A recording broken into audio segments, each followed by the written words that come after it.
Good evening, everyone. Welcome to the last lecture on this series on epidemics and economic growth by Professor Raouf Boucekkine.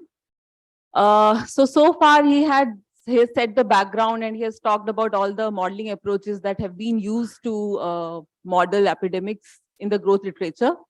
So in this session, he'll be talking about some of his own works. So over to you, Professor. Thank you very much. So I didn't finish the second lecture, but I will start the third and we'll see what happens, right? So I explained in the second lecture of the morning how this Epi-econ models came into the game, actually. Well, for the reasons I put forward this morning, we are talking about an epidemic, COVID, which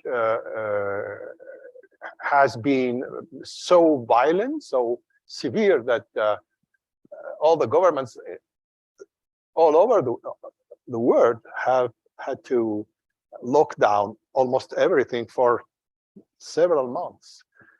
And why? Because of the way infections have been taking place by personal contact. So we have, for the first time, the economists were obliged, in order to compute the impact of the epidemics, they had to compute, well, they had to model the infection process. And if you want to model the infection process correctly, then you have to include some epidemiological equations. That's what we studied this morning, second lecture. I showed you a couple of compartmental models, SES, CIS, and SER are being recovered. I explained a couple of, I think, models due to, proposed by Goenka like 10 or 12 years ago to cope with, to introduce this kind of compartmental epidemiological models into economics. And then I will go a bit further now with this third lecture, but I will explain a bit what I'm doing myself since 2020. Like we could tell me, and you, what have you done in your life? So I'll tell you exactly what I have been doing. I told you what I have been doing 20 years ago, then I have to tell you what I'm doing now, basically. And well, I will show you in which niche I inserted myself. I'm speaking frankly, there are so many open questions that that you can enumerate, not thousands, but dozens of open questions. So I will classify these problems into two kind of problems, macro problems and micro problems. For the macro problems, as I told you, it's the first time economists have to assess the global impact of NPIs, non-pharmaceutical interventions, including, of course, the famous lockdowns. And they have to do this with two more conditions. They have to be as, say, precise as possible on the capacity constraint problem of the health system. And they have also to account for something which is inherent in this COVID times, that we don't know that much, not even about the biology of this. Changing mutations maybe every fall we'll have mutations. Let's see what will happen. So this is the story. So of course, uncertainty is not only on the economists. Those epidemiologists are also really frightened by. I will tell you later. I'm working with the very famous, actually, epidemiologists right now, and I will tell you how we try to collaborate in order to, well, to say something not a bit interesting and a bit useful. And as I told you, that's what has caused this very, very, very big tsunami of papers and research on Epi-econ models. Now, most of the economists know very well the compartmental models. 2 years ago, nobody knows that. Basically, that's what the things I was showing you. My first niche is what I put here in red. Most of the compartmental models which are used by the economists are extremely simple. Those I showed you this morning. You remember? They are so simple that you can hardly argue that they can be useful for policy design. Which is, after all, we are not doing this, we are not writing these models just to play. At a certain point in time, they have to be useful. So a need for complexification, not to complexify, but at least to capture some of the aspects which are important. Well, there are some complex things, complications which are obvious. One is the strong heterogeneity across economic sectors. Some are demand constrained, others are supply constrained. So to design a policy in which you have such a diversity across sectors, very difficult. So you need to have a very subtle evaluation at sector level, and then to design a package and then you have to make sure that what we do in one sector will not have a negative aspect on others. So we have to look at the structure, the connection between the sectors. It's very complicated. The second complication is the heterogeneity of social contacts across socioeconomic. So it's not only about the contact between employees and employers, it's the people you meet in the street and the people you meet in the transport facilities, etc., etc. And then there's something which is something which you will find in all the literature. Is the way decision making by public authorities is made. Most of the papers we have consider that health authorities are maximizing from 0 to infinity. I don't know what. It's like in macro problems, but that's not the way things are done. Basically, everybody is learning here, including the public authorities. So it's more than that. It's probably sequential game with learning, two-sided learning on all parts, and it's very complicated. There is room for manipulation also of beliefs. There are many things here which are very complicated. I will not go in the paper. First paper I will show you. We will not go through all of this. We will just complexify the models to be a little bit more realistic. That's the first step towards something that's already very complicated. The micro problems are, as what I told you when I concluded the second lecture this morning, we are all, to a certain extent, using these models, the first wave of models at least, to design optimal public policy, considering that people will not respond to this. That's the Lucas critique I mentioned before. So at a certain point in time, we have to endogenize the response of individuals to policy, and maybe to go a step further. So one thing, that's my second niche, that's the second paper I will tell you about. We have to understand what lead people to comply with the NPIs and what lead them to not comply. And that's needed absolutely to understand how to adjust policy in order to be fully convincing. A very important aspect in this is mental health. So people basically, after the second, third, or fourth lockdown, they become a bit, I would say, fed up with that. So, and it can even have mental health consequences. What we try to do in the second paper I will present is to introduce, for the first time, I would say, mental health consideration in the Epi-econ models. And you will see how we model that. There's a rough modeling of that in the paper I wanted to show you this morning at the end of the session, but I couldn't, is the story of fatigue. Fatigue is, basically you get fed up of the third being, but even the Chinese are actually now showing clearly that they are against the policy of zero COVID, which obliged them to be basically completely confined for many, many months, etc., with no chance of having a normal life. So that are the two niches I will explore with you. I will try to be, I'd say, insist on I will try to give you the main ideas without getting into too many technicalities. Well, the first paper I will talk about is a joint paper with epidemiologists, actually. Famous one maybe yeah. Well, this is the paper. It's the first author is a famous Princeton epidemiologist. It's one of the very big guys in this discipline. You can Google him. Also, Mercedes Pascual is a very famous biologist from Chicago. And these are Fausto Gozzi, Giorgio Fabri are mathematicians. Cristiano Ricci is a guy who runs basically numerical optimization. He's an expert in that. And Ted Loctem-Zelides is well, more an economist working in environmental problems, etc. He has a chair in Rice University. He's an important guy in the Becker Institute in Houston.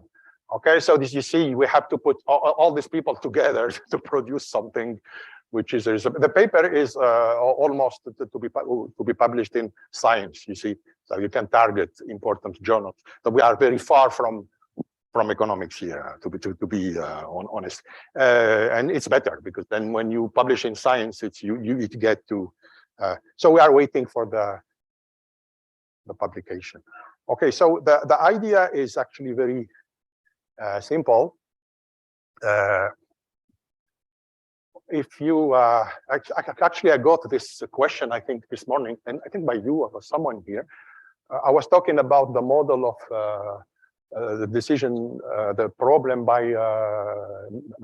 Gersowitz and Hammer, and we're talking about the A. You remember the A was the prevention policy, and someone told me, well, this is one shot, it's you. One shot, or it's continuous. It's continuous, which means that you can change your policy as you wish without any adjustment cost at any time, which is completely unrealistic because policy, when you change, for example, look, the lockdown, you will not change the parameters of the lockdown every day. Say today is from 8 to 6, tomorrow, and you are only allowed to eat in the restaurant, but not to go to the cinema, to the movies. Yes, but you see, you cannot change. The reality is that you never optimize, and that's not reality. That's science fiction. That's not. So all the papers use this. It's curious. What's the reality is that the governments are facing tremendous frictions. They cannot do that. So what they do basically is that they announce something, let's say from this period to this period, unless there is something strange, new shock. You will be constrained to do that. And then if there is something changing, a good response from people, then they can adjust it. For example, in France, I will talk about this later, in the first wave of COVID, we got 2 confinements, you see? So here, it means that the way we have to do it is not continuous variables. It's something which is piecewise constant. Piecewise constant, then we have to decide when we start, let's say, lockdown number 1, when we have to stop it, at which intensity. Of course, I cannot put in the model, should I close the restaurant or this or that, okay? That's just, okay, so that's what we do. And you will see the mathematics are very complicated. So if you want to optimize this, you need a real mathematician, not me. So that in this case, we had this guy. So I don't know if I forget it. I don't know where is it. Yeah, this job was done by Cristiano Ricci. I did the economics, but you see, and part of the epidemiological model, but I cannot deal with the complexity of optimizing. You will see the model is very. It's better to specialize in the things you do the best and not try to do something you are not. That's an advice I give you. Okay, so that's one thing. I'm always lost in my. Yeah, and then we have 3 contributions here. So we develop a new model, a new epidemic model, which is more precise, more accurate to deal with COVID. You remember the models I showed you this morning, they're really simplistic. So you will see the model. So in addition to the idea that we have exposed people, we will have a larger set of possible states for the hosts. The host, that's people infected. That's what we call. We'll have we insert the dynamics of isolation and testing contacts. You have this also. You had this also in India, right? You track the contacts, and then you isolate. You have this. So this is a completely interdisciplinary research. So we couldn't do it alone without having these guys with us. Yes, and also we introduce economic frictions. So you have the economic frictions are diverse here. As I told you, we do not allow, well, we do not work with continuous time variables. We have constant controls. We have constant piecewise constant functions, but we have more things. We have delays, implementation delays, costs associated with transition, in and out lockdown. We have also something which is quite interesting, which is, I think I put it somewhere. Maybe here. Yes, we also introduce capacity constraint. For example, you could say the best solution to do this is to test massively. But if you don't have a capacity to test massively, forget about it. That's basically the simple idea. But this idea is not even in the papers I have mentioned this morning. Okay, so this is measured contribution. The second one is that we use a finite horizon. That's because we are concentrated in the short term. Our idea is to say, what should I do if something, a new disease comes? I don't know a lot about it. Even the biology, I don't know it perfectly. What should I do? So we have to combine these different things. So what we do here, we do not take care of endogenous behavior because it's just too much already. What we do is to build a framework on how policymakers should respond in the first 2 years. You know, when you work for science journals, you have to be precise. You can say, I optimize from 0 to infinity. They don't know what's infinity. And you have to tell them, I optimize, I want to find a solution for 2 years. Then they understand it perfectly. To go to a scientist, a physician, or a biologist, say, I optimize from 0 to infinity. Oh, to infinity? So you think that you can know something about infinity? So you see, that's here you experience the singularity of economists. Huh? So that's it. And then you, and then you have this, the fact that you have this characteristic, limited epidemiological information, no thing coming out about drugs or vaccines. Normally, that's what happened. What we saw about vaccines was completely unusual, actually. We have tests for infectivity, which are in the early stages of development in principle. Don't know too much about their development. And tracing may not be efficient, which is a reality. We survey many systems of tracing all over the world. We failed to identify a system which is really efficient. Different techniques, but none is perfect. Third contributions, the third contribution is numerical. This is the fact that we do not run optimization on continuous variables, which is what people do. They just use a subroutine in MATLAB to simulate the problem. Here we have to write ourselves. Well, not me, Cristiano Ricci, the problem. As I told you, we introduce here, and I don't know. Yeah, and then one thing we do here also is to study optimal lockdown, optimal testing simultaneously. So we can ask the question, should we start with this or with that? If we start with this because technologically we cannot do the other, how can I combine the two? That's what we do. That's why the paper is somehow interesting, because we combine the two and we can say exactly. And then remember here that I don't have continuous controls. I work with piecewise constant functions. Typically what we do, we call that every constant piece, we call it a phase, a lockdown phase or a testing phase. The bigger the number of phases, the lower the frictions. if it's because you cannot change frequently. Of course, at the limit, if the number of phases go to infinity, you get to the continuous thing. So, but here we restrict to 1, 2, 3. We didn't do really. No. Well, this optimally determined by the algorithm. No, the minimal. But we know that, look at this. We know that the optimal solution, if we are in science fiction stuff, is to be able to change it every second. We know that, but we don't want to do that because it's not realistic. Okay, so that's why we fix the number of phases, knowing that no, it's the same. It's the same, because if you put 3, 4, 5, maybe it's not 3, 4, but it can be. You see what I mean?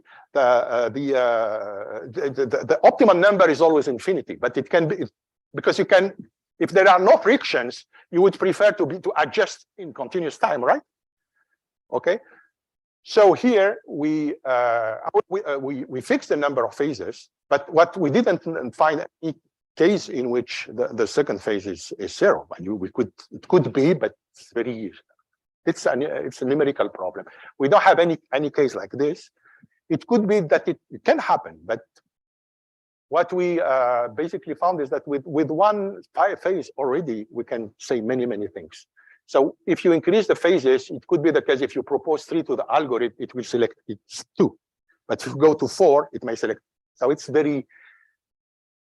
tricky. It's not easy. And yeah, I think I finished with that. Okay. Then I will show you the model. The model is like this. That's the and then I will give you more things. So we have the susceptibles there. Okay. And then you have 2 classes of people exposed to infections. These are pre-asymptomatic E1. Okay.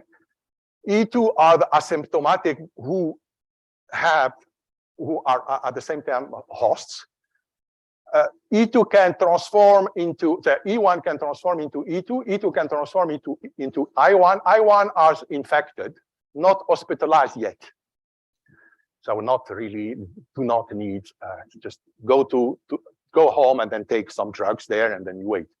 But I1 can transform into I2. So the transformation rate is always linear here. It's well, exponential actually, but linear. The model is linear in the transmission part, not in the. I will tell you in the conversion part. You will see some equations, and then you have R, and then you have deaths. Okay, and then one thing is important here is testing and contacts. So we have tracing. I show that's written here so that you can understand a bit better. So we have, you see the model is completely different. It's completely, okay. So we have exposed hosts, E1 and E2. E1 are, as I told you, E1 are not yet infectious. E2 are asymptomatic but infectious. And then there is a transformation from E1 to E2 at rate phi1. Rate phi1, and E2 to I1 at rate phi2. And then here E2 and I1 are infectious. The last stage is transformation from A1 to I2 at rate, I don't remember which one. Yeah, phi2. And then it depends on the numbers. The numbers are very important when you work in science because they basically determine the relevance and the credibility of what you do. So the model is calibrated on real data. It's in clinical evidence. Just want to show you, maybe something on the class C, which is a class of contacts. So you have this terminology, of course, here. You talk about tracking and identification. So here what we have is this class, new class. You will not find it in the other models. Actually, this is the first model which introduced this. So that's what we do. We introduce this class, and we are considering, therefore, the contacts of infectious hosts who do not develop infection. So we try to identify this. And of course, in the identification is not always efficient. So we parameterize this efficient, less efficient. You will see with a parameter there. Okay, and then testing also. Okay, so these are the men. You see, that's nothing to do. I will not bother you with this. Just so the model is horrible, and yeah, that's unfortunately this is life. When you try to be serious, it should be complicated. I can just tell you that this is, for example, a new equation. I can just tell you how we measure. Yeah, what you see how E1 transforms into E2 at rate phi1. You see. And you see how E2 transform into I1 at rate, Phi1 and this one at rate Phi2. You see I2, etc. I just want to show you two things here. Yeah, you remember this is the block which measures the contacts. And here you see the infectious guys are E2 and I1. So you are in the they multiply S. Just want to that you pay attention to the parameter C. C measures the efficiency of tracing. If C equal to 0, you have the typical thing. But the tracing can be bad, and then C can be equal to 1, to 2, to 3. The worse it is, the larger the value of C. P is locked down. Okay, so 1 minus P are those who are not locked down and can circulate. The square comes from the convexity of the beta function. Well, we call it beta function. It was alpha the morning of the transmission function. Tau is the policy, testing policy, and you can see that it depends on R. If R equal to 0 and C equal to 0, then you get a perfect testing, targeted testing. Maybe we can see it better here. Yeah, we can see it better here. So this is the economics. I will explain it later. So you have two parameters which are extremely important here, which measure also in a way the frictions we have, the C for the efficiency of tracing and the R for the efficiency of testing. You will see this in a minute. Other than this, we can spend 2 hours talking about this. I will tell you now the economics. We consider there's some economics here. Yeah, please. What? I2. So those who are hospitalized. Here we can read this clearly. Here I2. So the I2 can die. They can also recover, but those who recover can come back to S when they lose their immunization.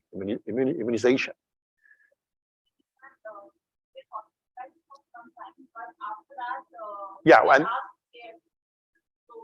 no, they are not asked to stay at home. You will see this in a minute. That's we have to look at the economics here. That's you will. Huh? But it's accurate to the extent that you calibrate it seriously, because if you that's the best model which is available right now. If you don't calibrate it, yeah, that's correctly, then you cannot do anything. That's for sure. It takes into account all the aspects, the fact that we have asymptomatic, etc., the fact that the contact can be isolated, but unfortunately, they are not isolated with 100% of efficiency. It takes all this into account. And then with respect to the models you saw this morning, we are very far from science fiction here, I can tell you. That's science, my friend.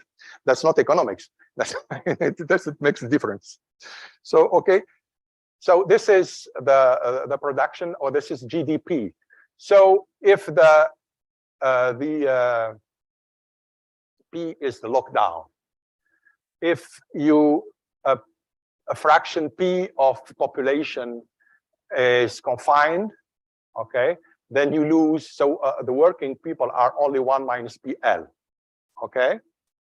So P, remember, is a control variable here, just like tau actually. Okay, and then we retrieve the testing cost. The fact that the testing cost depends on the people, the number of people who can test. It takes this form. Again, this is completely non-trivial. You cannot find this in economics a lot. Maybe 1 or 2 guys are doing this. So there is a linear part, which is when you have a small population, when X is when you take x tend to 0, you will see that this becomes nearly linear. If you take an approximation when x tend to 0, you will find something linear. However, as x increases, we have something which is exponential here. So we can, yeah. And then who's tested? Tau apply, oh, sorry. Who's tested? E1, E2, and C are tested. Okay, those who are infected or hospitalized, we don't need to test them, we know. Now we introduce this parameter R. I told you about it 1 minute ago. You see that if R equal to 0, then it's a perfect testing. You test already those who may be problematic. That's what we call targeted testing. Otherwise, if you are not able to distinguish C, E1, and E2 from S, then you will get, let's say, a loss in efficiency. As R increases, you increase the randomness of the test. So R equal to 0 is targeted testing. When R increases, then you have something which is increasingly random, and then the cost of testing will increase in addition to that. Okay, so R is the efficiency of testing, and small c is the efficiency of tracing. Let me add also that since we consider short term, AT is not PFP. Yeah? It includes also stock of capital. Have in mind what I told you about capacity utilization and the lockdown. Part of the production capacities will be also unused. So you will have this lockdown intensity, which shows up also in A. So don't interpret A as PFP. It includes also capacity, because you could tell me, yeah, how could it be that the lockdown is modifying PFP? That's not PFP. It includes also capital, and we know that there is a decrease in capacity utilization of capital. That's it, my friends. That's what we do. We can specify. Delta is can interpret it as, it's a parameter, of course, from 0 to 1. It's connected to the capital share, so it's not very far from 1 minus alpha. Absolutely. We don't go very far from the economic. Here, what we do is really to concentrate on the epidemic model, which is really science and not just we borrow something from the epidemiological literature. We put 3 questions and we say, yeah, we are epidemiologists. We really get into this, and okay. Otherwise, the economic part is absolutely standard. I cannot claim that the X is something very, testing cost is very clever. It's something you can see clearly, but the more we test, the more the testing capacity will go into congestion. What about the specific objective function? It's also very simple. It's standard. So we didn't really take. What do the policymaker does is to optimize this social welfare function. You see, we take 0 to t. Here, t is 2 years. So utility function from GDP. So this has nothing to do with the individuals here. It's really center of planning. And then, as I told you this morning, what's important for in terms of health, so this is the income component. The production loss, if you want, will be captured by this when we look at the second thing is more about health cost. As I told you here, since assuming that the capacity, the health capacity are not exceeded, the main problem with COVID, and you know this, is deaths. I'm quite sure that without having this, especially the elderly, the death rate of elderly big, the authorities would not have lockdown. So the problem is deaths, and here we put something like disability from deaths. Okay, with the theta parameter, which measure something we can call aversion to death. Okay, other papers use the statistical value of life, which I hate. I don't like put a value, monetary value to human life. I just put this. It's already questionable, but still we have to insist that in the case of COVID, what's important is not really the health cost due to the hospitalization of the infected people, with the exception, of course, of the stories on number of ventilators available, et cetera, but the problem is deaths. So we have isoelastic stuff. This is concave, this is convex, and then everything is simulated, and then there is, with the proviso I told you. And we have this kind of results. I will not get into too many details. So you see here we can, that's the kind of, to answer your question. Here you have one phase. So you see the kind of result. I will just tell you a few things. Will not, what time, how much time I have? How much? 45 minutes. So we can go, I have another paper to present, which is, I think, more interesting from the economic point of view than this one, which is really science paper. That's and you will see.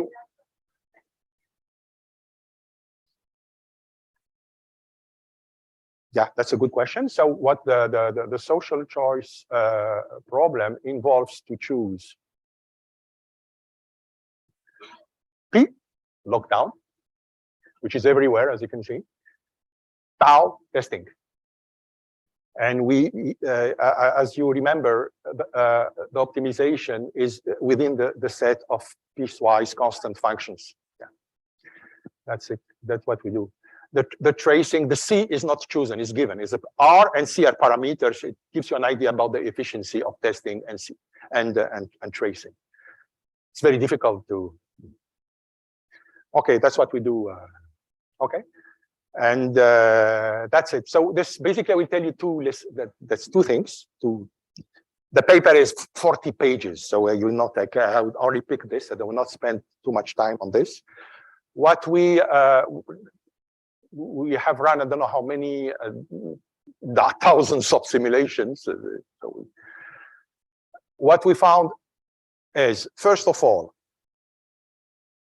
with respect to laissez-faire, so the laissez-faire is the black line, all the black lines and laissez-faire. Whatever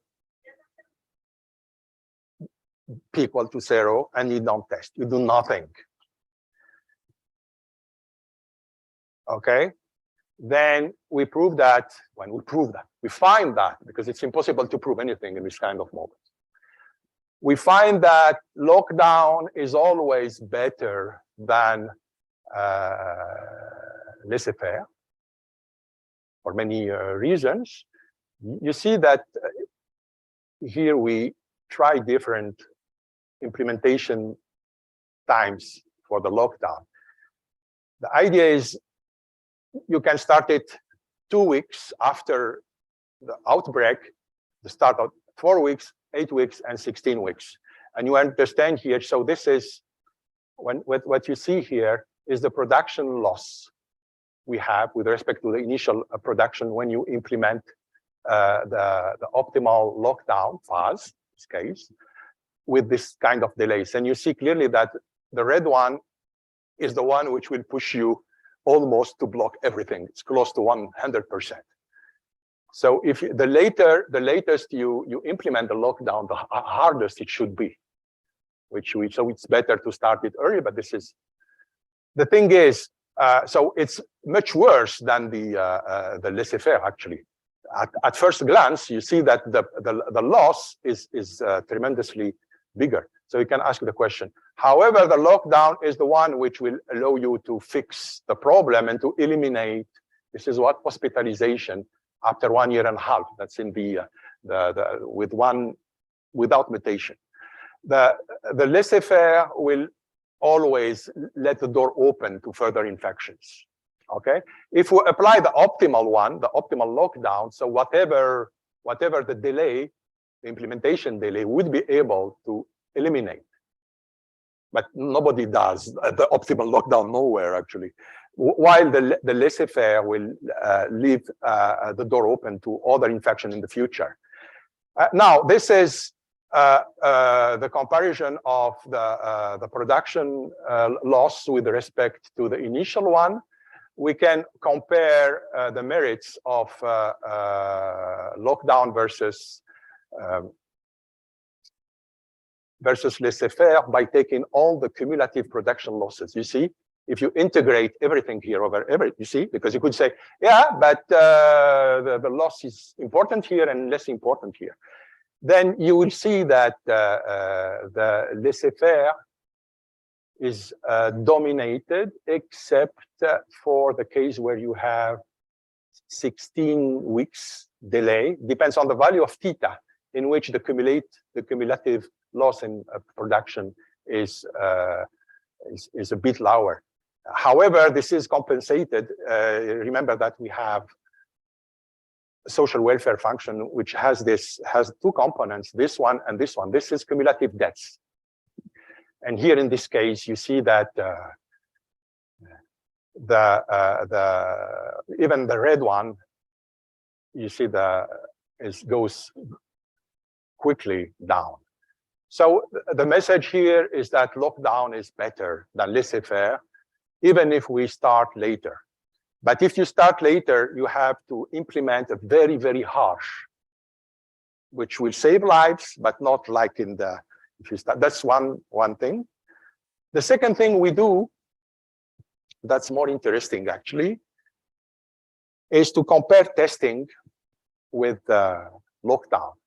So we assume that we have, you can implement the two at the same time, okay? But we make the assumption that while, just to see, while lockdown can be started very quickly, like 4 weeks after the burst, the designing efficient testing would require more time, okay? So we start with lockdown, you see, and then after 16 weeks, lockdown will have, there is a competition between lockdown and testing. Here you have the different values we take, okay, for R and for C. We can play over a variety. It's a bit complex, but so I will just tell you one thing. Given this timing, we can show the following.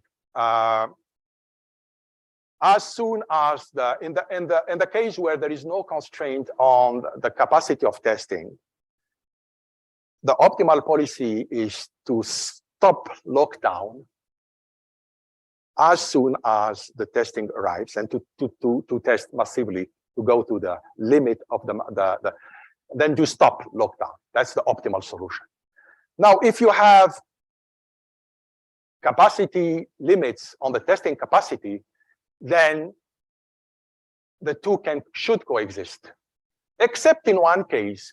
If we are in the case R equal to 0, C equal to 0, that's perfect, where efficient testing and efficient tracking, then in this case, we have to stop the lockdown as soon as the testing, the efficient testing is available. That testing should be the preferred, especially if it's efficient. If it's efficient, you should stop lockdown as soon as. This is especially the case in countries where you have an important capacity of testing, which is not the case in many of them. So these are the lessons. I will.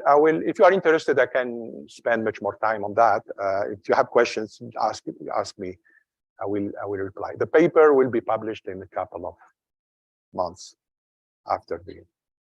Okay.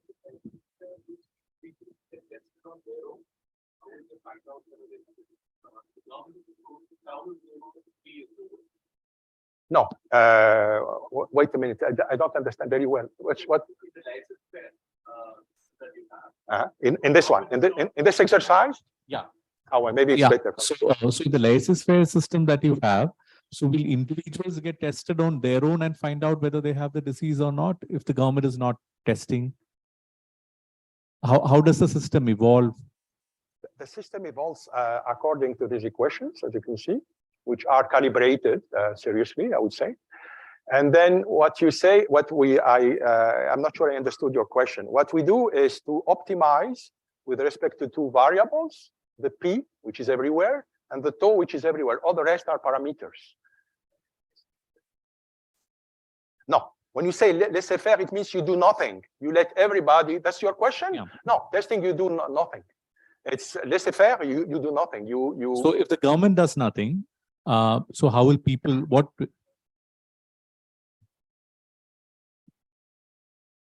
there is no action, absolutely. So what we do here, that's your question. Sorry, I did not ask. It's very difficult to. Okay, so in the laissez-faire, you have just a system without the controls. Do you understand this? Yeah.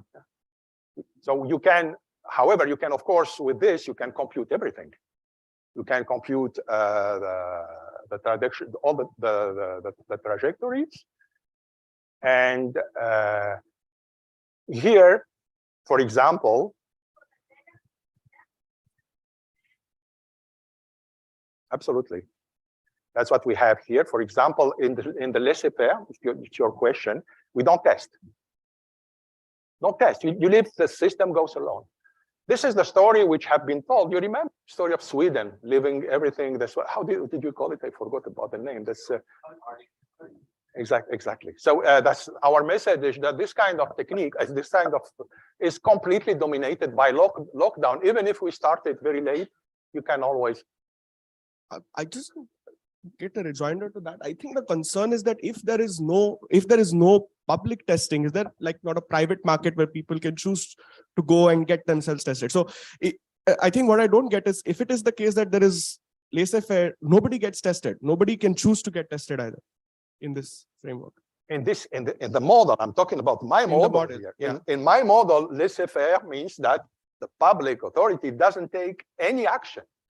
Now, whether individuals take themselves action is a different story, but it's not in my model. So it could be perfectly the case that we overestimate. Okay, that's your question.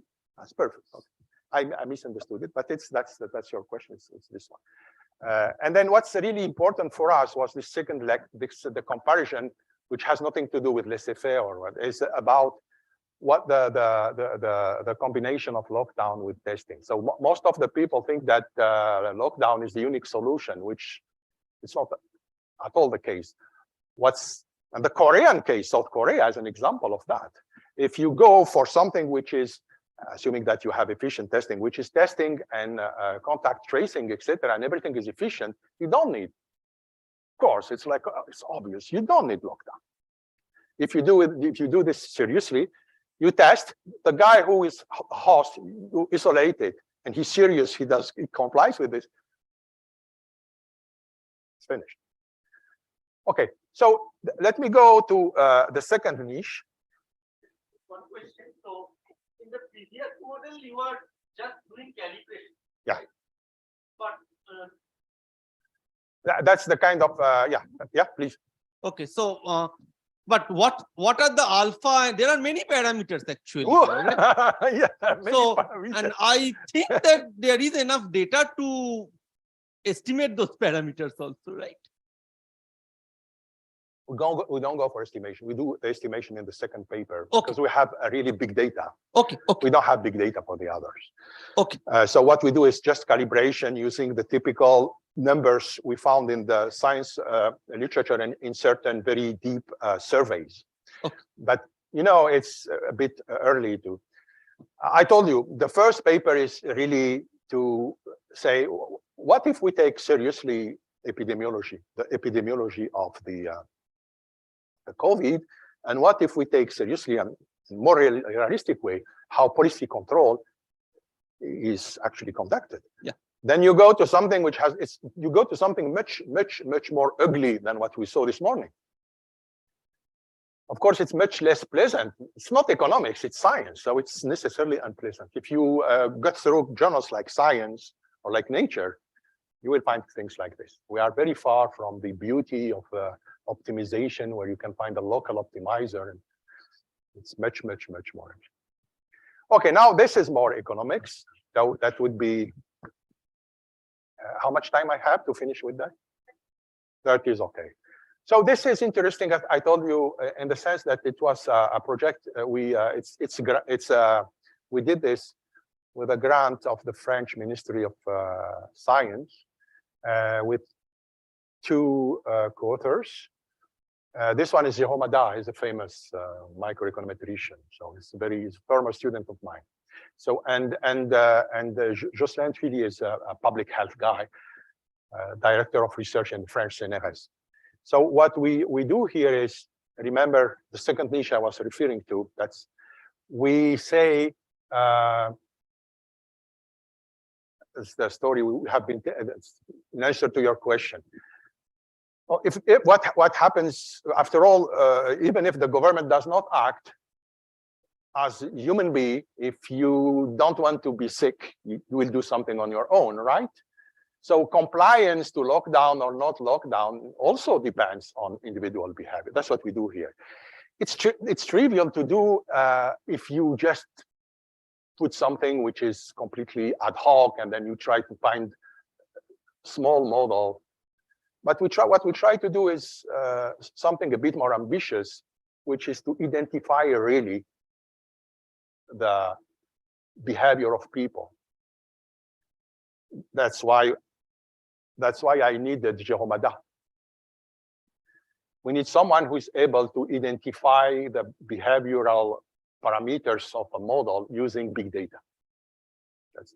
So the big data, we obtain it was really expensive, by the way, from a mobile phone company.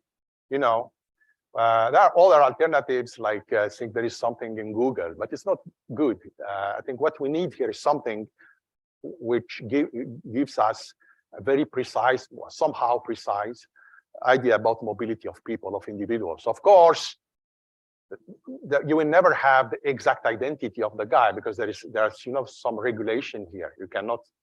There is partial anonymization of the data, but that's what we did. So it's, I gave you the two with this, doing something with the epidemiologists, which is completely macro, etc., and which looks more at the interdisciplinary foundations of this, much more serious on the epidemiology. And this one is pure economics, identification of behavior. Okay. I insisted a lot here. I developed the theory, of course, that was my job in this, since I have no particular comparative advantage in big data. I developed the theory. I will tell you how I did it. And then I will give you the results, some of the results obtained by Jérôme Ada. I'm completely unable to do what he did, but he's also unable to do what I did. So I will tell you exactly what we do. The idea here was to endogenize what I called alpha this morning, and now suddenly it's beta. I apologize. And the way we'll do it is to look at individual behavior, because after all, the beta depends on how people meet. Okay, so the transmission rates are the product of contact rates times the transmission probability. Transmission probability upon contact is something which is a rather biological parameter. So we will concentrate on the contact rates. Okay, this you can compute it because you can see how often people meet, etc. So the other thing is that, compared to the papers I showed you this morning, including those of Aditya, you remember the alpha, which is endogenized with H, is macro endogenization. Here we look at micro, okay? It changes a lot. Okay, so the other thing which I wanted to implement, because I was curious, I was, at that time, I was reading reports on the mental health, especially among the youth, among students. I don't know if you had the similar problems here, isolated people, etc. Then I asked myself, how can I, as a theorist, introduce mental health in an Epi-econ model? And I will show you how I did it, and that's it. And then I will show you a couple of things. I want to insist on the important thing. Yeah, here we consider it's in discrete time now. First time I show you discrete time. Why? Because we will have to do empirical work on it. So we move directly in discrete time. It's Sire and multi-class. We suppose that we have 3 classes of agent. This is the age, by age, 3 classes, 3 age classes. So that's what we do. And then the rest is, you see here, the beta is not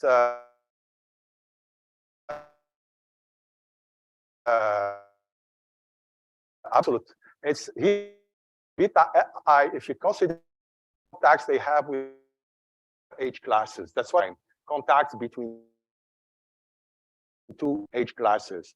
The young, probably the beta of the beta I of the young is bigger than the beta I with the old of the young. You see, they meet more young. I hope so, at least. So that's what we do. It's pure Sire, but with multi-class, etc. The important thing is to endogenize the beta with, okay. So how we measure, remember, to endogenize the beta, you need to compute the contact rates, okay? We need something like a spatial model. I wanted the simplest one, so I looked at the literature. I cannot invent it in 1 month, huh? So I looked at the literature as you do, all of you, right? So what I found is this paper. It's interesting. Who et al. There are two more co-authors, 2013 in mathematical bioscience. It's interesting because you avoid the use of partial differential equations, which is a daunting task. So the idea here, well, problem with Hue is that it has only one region with homogeneous people, not with multi-class people, but it's easy to generalize. The technique is called spatial kernel technique, okay? So basically, if you have one class, then like in Hue, you just consider that you assume that individuals have the same fraction, the same constant fraction K of contacts among the calculated effective population, and then you plug the kernel, the spatial kernel. If you have different classes, then you have to consider a matrix Kij, depending on the number of persons an individual of class A will meet on average with individuals J of class, with individuals J of other classes. Okay, so that's what we do. The interesting modeling is here. This is what I call the kernel. So econometricians will recognize many things here because it's typical in spatial econometrics, and I'm not expert. I just borrowed this. It works very well. That's it. So I assume that they have to start homogeneous population, density F, and I suppose that people, yeah, so it's okay. You are here, so there is a distance air marks. I work with polar coordinate, but that's not really, it's trivial. So, okay, so I'm computing here.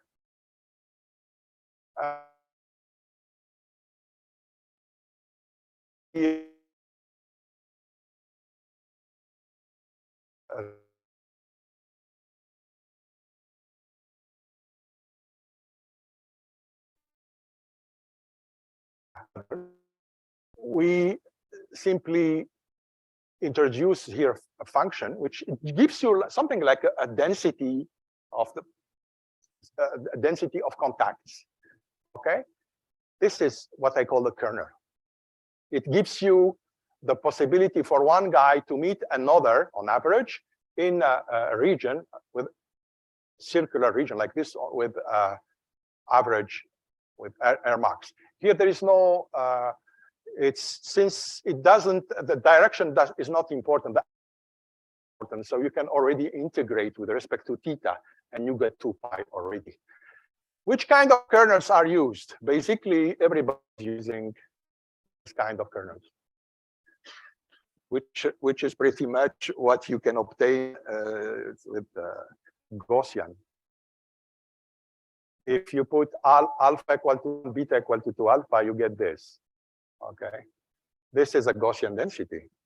Okay, so we are just assuming that the law which governs people meeting each other is Gaussian in the distance within R marks. What we do is just to extend this to multi-class, and we know in the model we will have something which is a walk-in distance. How much distance? This is decided by the individual. Every individual has to decide. Every individual I of class J has to decide how much distance he will or she will walk. So the air marks of the formula before will be replaced with an endogenous variable dig. Okay, you will see in a minute the dig how it shows up. And then here we just apply the formula, and we introduce the fact that here we have multi-class, so the contact parameter is no longer a number. We have to consider what we call a social contact matrix K, which gives us the average number of contacts across age classes. Okay, so you do that. I'm going quickly here because I have to finish. So you have these kind of things. Okay, and then if you see clearly that because of the R, which is here, you can integrate and you get this. Very beautiful. You like the explicit formula, so here it is. So you can integrate and you get this. The DI is here. Okay. I was happy to find this, speaking frankly. I was not, and then you can, yeah, I will forget. Yeah, there are many things in this model too. We take also into account that people do not know exactly, they may not believe at all that lockdown is good for them. So we put something which is a learning process here. I'll skip it if you allow me. It's taken from one paper written by Advariu, Advarius here, published in the Review of Economic Studies, 2014, on malaria treatment in India, by the way. It's a paper on India. So that's what, so it's just updating. I'm sorry, it's complicated. It's just by using updating, using public information. What we use in France is just that the government every day, the end of the day, announces the number of hospitalization, and the guy, all the individuals will update their information about the efficiency of the lockdown according to this typical thing. You can find it in the paper. Yeah, standard, nothing very. So, and then the link, then we change completely the individual decision. You receive a message, you receive an announcement, a public announcement. You start with a prior belief about the efficiency of the lockdown, which is this one, QIGT-1. Then first you optimize about consumption and mobility decision. And then at the end of the period, you get the public information and you update. And that's like this. It's the sequence we have. The government does not maximize from 0 to infinity. It's completely stupid. That's not what how life works. It's sequential decision making too. Let me come to mental health, which is my real contribution here, because the rest I borrow it from everywhere, basically. just to, yeah. I will show you in a minute, and then we finish with that. I will show you, then I'll come back. So if you can just, I will just show you something which is interesting here. I just want you to understand this because the rest is not really important. I just show you where I take it. This is about spatial kernels. Everybody knows this. I give you the reference. What's interesting is how we did a mental health story. Look, this is the data we had. We know, you have to know that we are pretty much interested in these two confinement lockdown which took place in France. One from March to basically May, and the other for this. But what we had, thanks to this phone company, which is called Orange, it's one of the, we have also information about the mobility of the guys before the start of the lockdown. That's interesting. So we are, follow me. This is the unique point I want you to understand in all the lecture today. So if I know what people used to do before the lockdown, I should be able, if I have enough information, to identify the preferred distance before epidemics, okay, which I call D star. You see there? Prior to the COVID, each individual chooses travel distance, okay? And then you see, so this one I can observe it, okay? Then, in order to model mental health, I will compute something which I call the stock of missing distances with respect to the D star of before. And as every day, I will count the additional missing distance. You see? It becomes like a stock accumulation. So you see? So here you have the stock of missing, sorry to use this terminology, it's a bit barbarous. The stock of missing, I'm more proud about this than all the rest I show you until now. So this is, it's accumulated missing distance. So there is some depreciation rate of the stock here. And then I have something which is, this measures the long-term impact, if you want, of mobility constraints. This is just what happens in time t. So the stock components is here. And so we have these two things. We have the long-term impact of the constraints, mobility constraint, and we have the short-term impact. And I measure mental health like this. Actually, I didn't do it alone. It was really an interaction with the econometrician, with Jérôme Ada. We identify HIG, I will tell you later, with the consumption of drugs, anxiolytics, etc. Then we have the two things. We have mental health will increase with the stock of missing distance times, this is the short-term impact of missing distance. We estimate alpha D. And what Jérôme Ada found is that alpha D, it could be estimated from the data we have. Alpha D is 0, significantly 0. So what's important for the guys is not how much distance you miss one day, is the cumulated one. That's normal. If you have been accumulating missing distance for 10 days and it's becoming already huge, what you have in the short term is not a big deal. That's what we have. Okay, so that's what we have. And then we have the program, that's the question of Moshumi, of the guy. So the guy will choose of the individual I, J from class G. He maximizes utility function, which depends on consumption. Okay, and you will see that consumption will depend on this constraint. Then you have something which is which measures exactly the cost of missing distance. You see this quadratic term here. And then you have something which is simply that, well, if you go to the street and you walk, then there is a probability that you meet people. If you go there, then you will meet infected people, and then this term will formalize in a way your fear of being infected. Okay, so let me just go to this. You see that consumption depends on your, or is basically what the government can pay to you in case you cannot work. That's in France. I don't know if it's the case in India, by the way. I'm just in France, basically, the government have secured 80% of your wage if you don't. Okay, so that's a lot. And it's a big deal. Yeah, that's you remember this is the beliefs, and then this is if you go beyond D bar is 1 kilometer in France. If you go beyond D bar and you are kept, you pay a tax, you pay a fine, actually, you are fined, basically, okay? So you have everything in this model. We specify the gamma D like this, actually, that was the specification of my good friend Jérôme. And you see, that's what we did.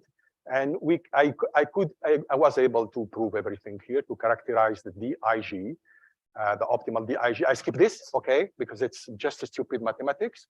And then we can prove many things which are very easy to do, at least for someone who knows a bit mathematics. That's not a lot. That's not your problem this morning. So it's much easier than after. We introduced something which is important, which is migration outside Paris. When the announcement of lockdown was made, many with the distance, you cannot walk more than 1 kilometer, and you have only 1 hour to go out, you see. Then most of people living in Paris, you know, most of them are living in very small apartments, etc., left Paris. Then there is this Parisian specificity we accounted. We introduced probability of living Paris, which is a function of the duration of the lockdown, D bar, and of course the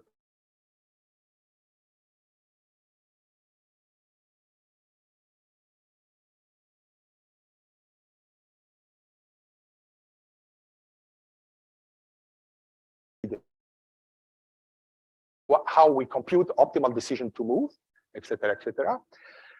I tell you how the data is taken from this.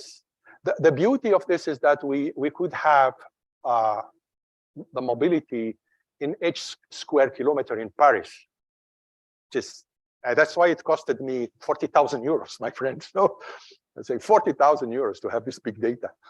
So and then we have something that's we took it from. So this, I think the good one is Orange. SFR gave us also, or gave us, we pay for it, data more on in France, but not at this 1 square kilometer accuracy. Well, mental health, we there is something which is a company called Open Health Company in France. We're able to get everything, sales of psychotropic drugs by age, by everything. Anonymized, but we have the numbers. That's okay. So we could, well, Jérôme could identify everything with this. Yeah, I can give you but you can, of course, you can give all the slides to the participants so that they can see if they have any question, they get back to me, and then I will answer. And this is the mental health fit. These are regions. This is PACA. PACA is Marseille. So you see, that's of course fluctuations, and then when the fit is good, so it captures a bit the most interesting thing is the hospitalization feat is what was perfect. Yeah, I will finish with that. So we are in the process of, the paper is not finished yet because we have not finished the policy simulations, but we have already everything identified, which is a good surprise to me. It's the first paper in which I work with a microeconometrician of the prestige of Jérôme Ada. So we work relatively well. Okay. Any question? It's the first time I'm doing things which have nothing to do with so the first paper is with epidemiologists, and you see it's completely abnormal in an economic profession. It's ages, yeah. Okay, we cannot do more. I thought the one thing which is interesting, Mushroom, is that normally we have a big data, American data by Chetty, you know Chetty. So, but it's by economic classes, which is also important because, for example, they noticed that the people who really self-isolate are rather the rich ones who can afford it. So that's missing. But I'm already happy with that. It's really a lot. It's 2-3 years of working, and like the first paper I showed you, it's many 4 years of work. That's a lot of work. Okay, I'm working on other, if you don't have questions, so maybe we leave them for the conclusion. If you have questions, I'm working on 3 other sets of problems, but this one is more technical. This is the kind of things I used to do. So it's about what I told you, the two-sided learning scheme. In the story of COVID, everybody's learning. The government, there is something which is clear here. It's true that there is a two-sided learning, but one of the players, the global player, has an advantage. He knows more than us. So we are in a case in which we have asymmetric information on a problem of control, which can only be in perfect control because no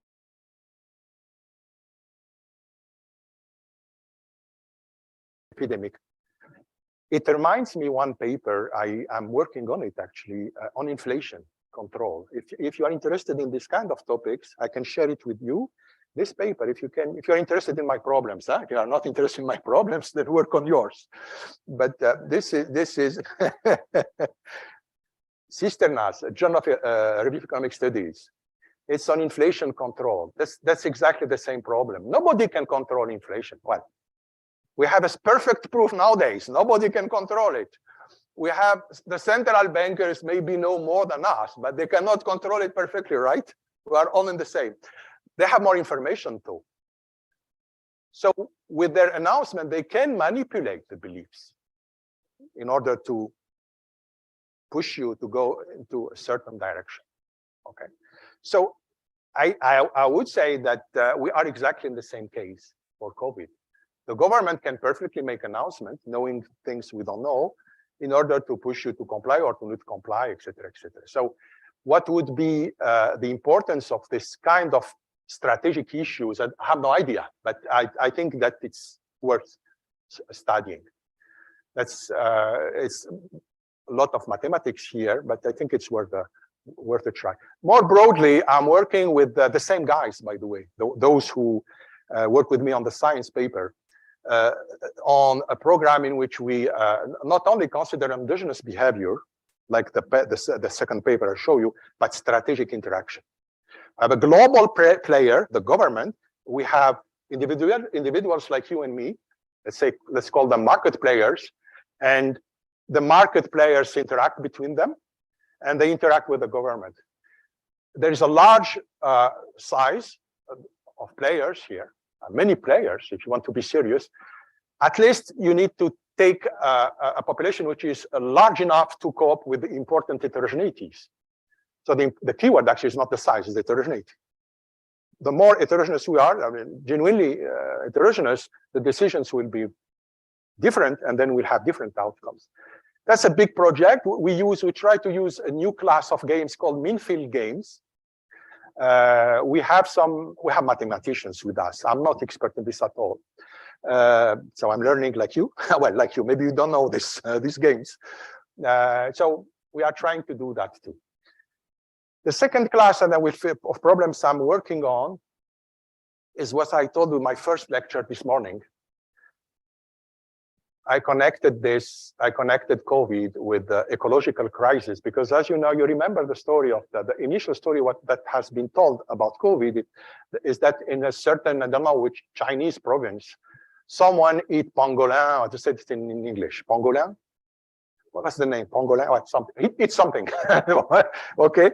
And then got it, and by bad luck, this animal was host of something, well, of the coronavirus, and then the story it tells a lot. It speaks a lot about what we know very well now. That's biodiversity is being destroyed at large, and the fact that we have global warming is pushing towards more destruction. So animal habitat are destroyed. And urbanization is something, but it's more than this. And this will increase the contact between humans and the hosts, the animals which host the new viruses. The so-called zoonotic diseases come from that. So what there's one paper I published in a special issue I co-edited with Shankar. I told you about it, yes, and Aditya in the GME. This paper, Ojro. If you have a look at it, it's interesting. It shows how. But they reduce biodiversity to forest. So destruction of biodiversity is deforestation for them. And for me, it's more than that. So what I'm doing with also interdisciplinary team, you see, science is good. It's not really economics, but it's somehow economics. I'm working with ecologists and someone who is expert in the consumption of bush meat. You know, bush meat is the meat you eat in the forest without any control, something like this. He has a very big data on consumption of bush meat in Africa. He's a Danish researcher. My preferred framework is multi-species ecological model. So you have on one hand, so it's like duplicating the sire model, first for animals and then for humans, but then allowing for interaction between two. In the two equations, you have cross term, you know, connecting the two things. So then you can put everything. You can put competition effect, you can put prey-predator effect. That's what I'm doing now. It's very interesting. It's more interesting than the first model I showed you. It's really, you learn a lot reading other disciplines. Thank you. I finish with that.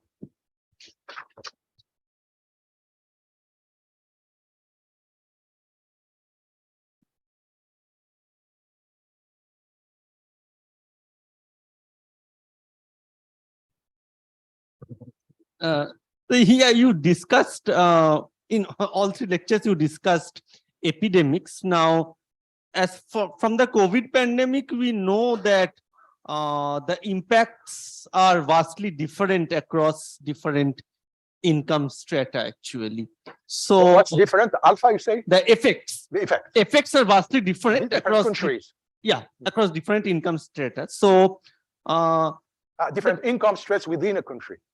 within a country, Yeah. within an economy, Mm. within an economy, effects are so distributional impacts are different. Mm. Now you are extending canonical models which The one I show in the first model is not canonical at all.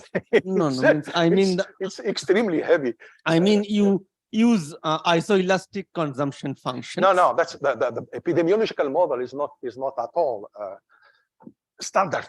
The problem is not isoelastic or not isoelastic. The problem is not in this model is that we don't have heterogeneity in population. That's the question. Because we prefer to concentrate on this.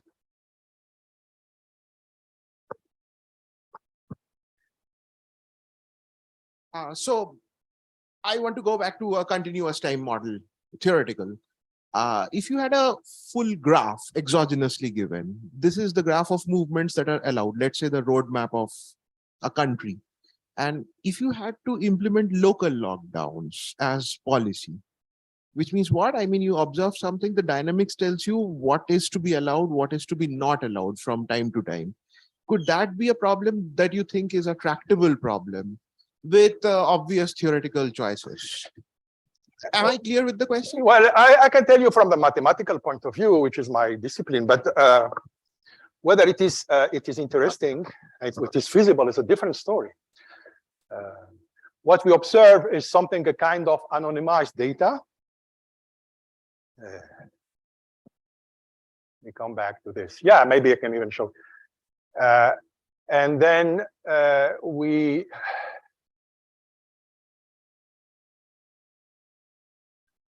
this is what I showed you, yes? So, and we have this problem. That's what our problem for each individual at each time t, okay? And then we aggregate and it's very difficult to identify by definition, because the data we have is anonymized to a certain. Oh, that's, we can do it, but what's the if we have now with what I don't remember exactly the size of data we have, but we have something which is really enormous. But which kind of graph you have in mind? Just the movement of people?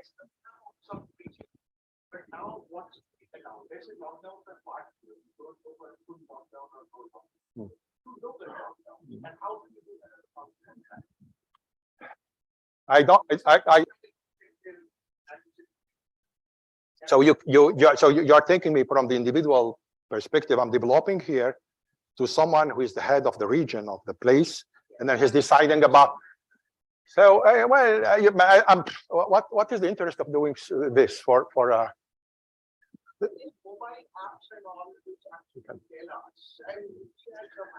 You cannot tell to people what they have to do. You have just to at least for.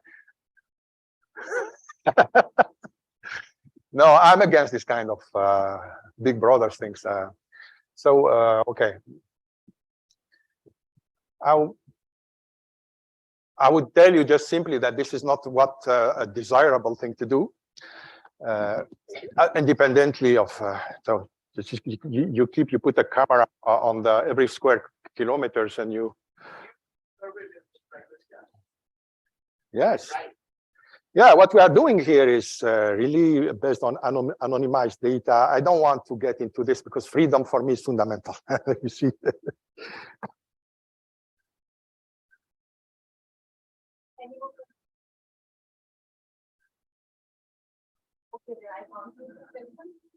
Thank you. My pleasure. Thank you very much.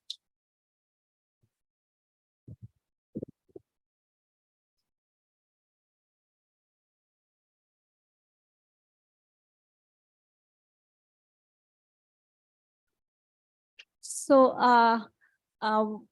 Just give us 5 minutes. We are going to have the valedictory session where we are going to announce the best paper awards. So I'm looking for showman. Yeah. So I'm going to invite Arunava on behalf of the Econometric Society